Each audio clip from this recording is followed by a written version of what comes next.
李大爷在家突发晕倒，被送往唐都医院急诊科，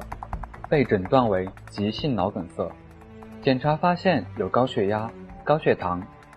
李大爷在住院期间，夜晚出现了严重的打鼾，影响其他病人休息。完善了多导睡眠检测后，提示重度阻塞性通气功能障碍，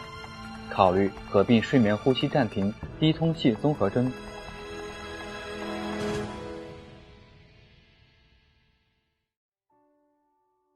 什么是睡眠呼吸暂停低通气综合征呢？就是晚上在入睡后会间歇停止呼吸，时间有时可长达10秒至数分钟不等。这种现象有时晚上会发生多达100次，你无法进入到熟睡状态，身体得不到足够的氧气和睡眠。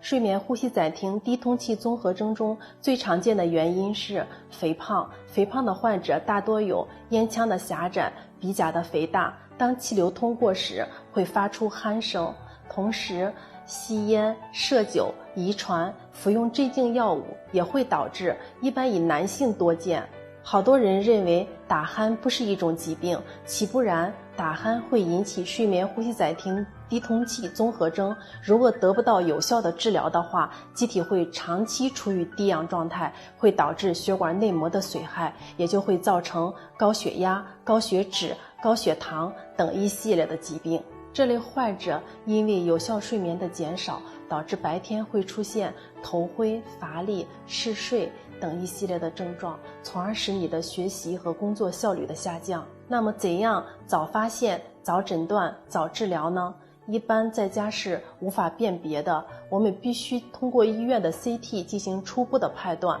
然后进行判断它的严重程度，需要进行多导睡眠图的监测。治疗方面，如果合并有内科疾病，可以去相应的科室进行治疗。如果只是单纯的睡眠呼吸暂停低通气综合征的话，一般采用无创通气、手术、口气和药物。无创通气是治疗睡眠呼吸暂停低通气综合征最有效的方法之一。睡眠呼吸暂停低通气的患者在平时要注意控制体重，适当进行锻炼，戒烟戒酒。睡眠时不要食用太多的食物，晚上采用侧卧位，同时的话也不要服用一些镇静药物。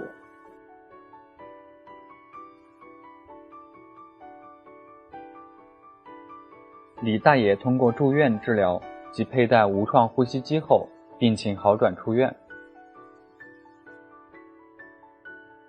3月后来院复查，李大爷体重减轻了10公斤。高血压、高血糖控制平稳，脑梗塞无后遗症现象。